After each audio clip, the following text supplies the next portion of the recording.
पक्षाच्या खासदारांना सक्त सूचना सध्या बघायला मिळत आहे। एकंदरीत आपण पाहतोय आदित्य ठाकरे यांच्या सूचनेने खासदार मात्र नाराज असल्याचं दिसतंय।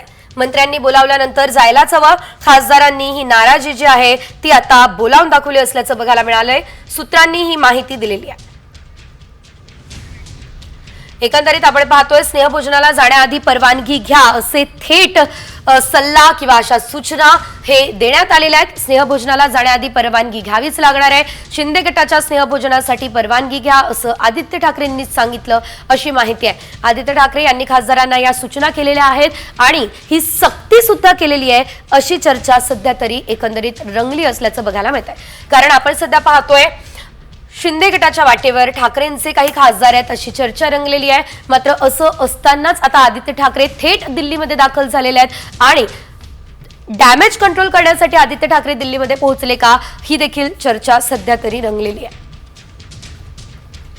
मात्र असं असताना आदित्य ठाकरे यांनी खरं तर ज्या या सूचना दिलेल्या आहेत त्यांचं किती पालन होतं, खरंच खासदार जे आहेत ते पूर्वसूचना न देता पूर्वकल्पना न देता ठाकरे शिंदेंच्या स्नेहभोजनाला जाणार नाहीत का असे एक न अनेक प्रश्न सध्या तरी उपस्थित झाले असल्याचं आपण पाहतो।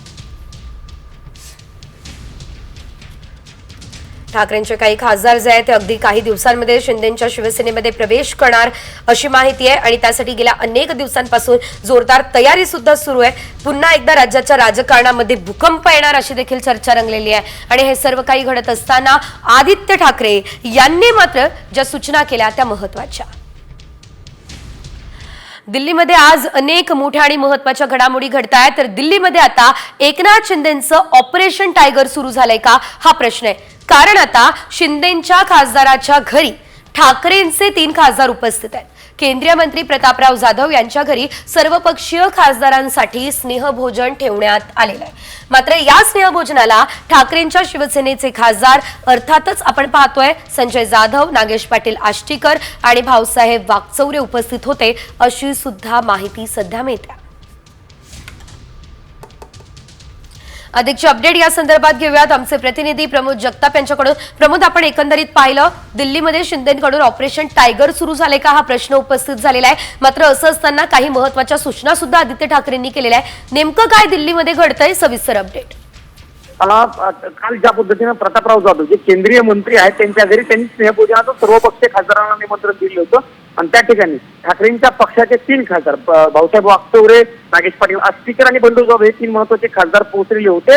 त्या खासदारांच्या जाण्यावरती आदित्य ठाकरे यांनी नाराजी व्यक्त केल्याची माहिती सूत्रांनी दिलेली आहे। आता काही वेळापूर्वी त्यातले काही खासदार हे संजय राऊत यांच्या निवासस्थानी आदित्य ठाकरे यांच्या भेटीसाठी आलेले होते आणि त्यांचं म्हणणं होतं की जर तुम्ही जात असाल अशा ठिकाणी तर त्याची पूर्वकल्पना पक्षातील नेत्यांना द्यायला हवी होती। अशा पद्धतीची भूमिका आदित्य ठाकरे यांनी त्या खासदारांसमोर मांडल्याची देखील माहिती सूत्रांनी दिलेली आहे। खासदारांचं म्हणणं असं आहे की मैत्रीपूर्व संबंध प्रत्येकाशी प्रत्येक पक्षाचे असतात त्यामुळे आम्ही त्या ठिकाणी गेलेलो होतो। अशा पद्धतीची भूमिका त्या खासदारांनी काही वेळापूर्वी माध्यमांशी बोलताना व्यक्त केलेली आहे। पण त्यांच्या जाण्यानं एक प्रकारे पक्षातील नेते आदित्य ठाकरे नाराज झाल्याचं बघायला मिळतंय। बघावं लागणार आहे आदित्य ठाकरे यांच्या भूमिकेनंतर पक्षातील खासदारांची भूमिका काय किंवा पक्षातील खासदारांचं म्हणणं काय असेल। पण त्यांचं म्हणणं आहे की हे स्नेहभोजन होतं, मैत्रीपूर्ण संबंध म्हणून आम्ही त्या ठिकाणी गेलेलो होतो। अशा पद्धतीची प्रतिक्रिया खासदारांनी काही वेळापूर्वी दिल्याचं आपल्याला बघायला मिळतंय। निश्चितच धन्यवाद प्रमोद दिलेल्या सर्व सविस्तर अपडेट्ससाठी। एकंदरीत सध्या जर आपण बघितलं तर राज्याच्या राजकारणातल्या ज्या मोठ्या घडामोडी आहे त्या थेट केंद्रामध्ये सध्या घडत असताना आपल्याला पाहायला मिळत आहे आणि त्यामुळेच खरं तर आदित्य ठाकरेंनी मोठ्या सूचना दिलेल्या आहेत। तर खरंच जर आदित्य ठाकरेंचा डॅमेज कंट्रोलचा प्रयत्न असेल तर ते होणार आहे का हा देखील मुद्दा। पुढची मोठी बातमी, जेवढ्यांना फोडायचं तेवढ्या लोकांना फोडा, डाग असलेल्यांना घ्यायचं त्यांना घ्या। ऑपरेशन टायगरवर आदित्य ठाकरे यांनी हे थेट चॅलेंज केलं असल्याचं आपल्याला बघायला मिळालेलं आहे। स्वार्थीपणा, हावरटपणा हा संपतच नाहीये असं सुद्धा यावेळेस त्यांनी म्हटलेलं आहे। नेमकं त्यांनी यावेळेस काय म्हटलं बघूयात। महाराष्ट्रामध्ये सरकार आता बहुमताचं निवडणूक आयोगाचं बसलेलं आहे। त्याच्यात भाजप एक घटक पक्ष आहे, मग मिंदे गट आहे आणि एक फुटलेली राष्ट्रवादी आहे।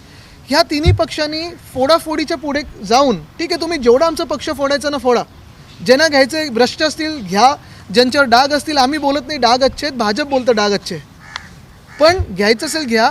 हे सगळं झाल्यानंतर जनतेचे प्रश्न जे आहेत आणि तुमच्या जाहीरनाम्यात जे प्रश्न होते किंवा मांडलेले विषय होते त्याच्यावर कधी काम करायला लागणार आहे। म्हणजे यांचं स्वार्थीपणा आणि हावरटपणा थांबत नाही आहे।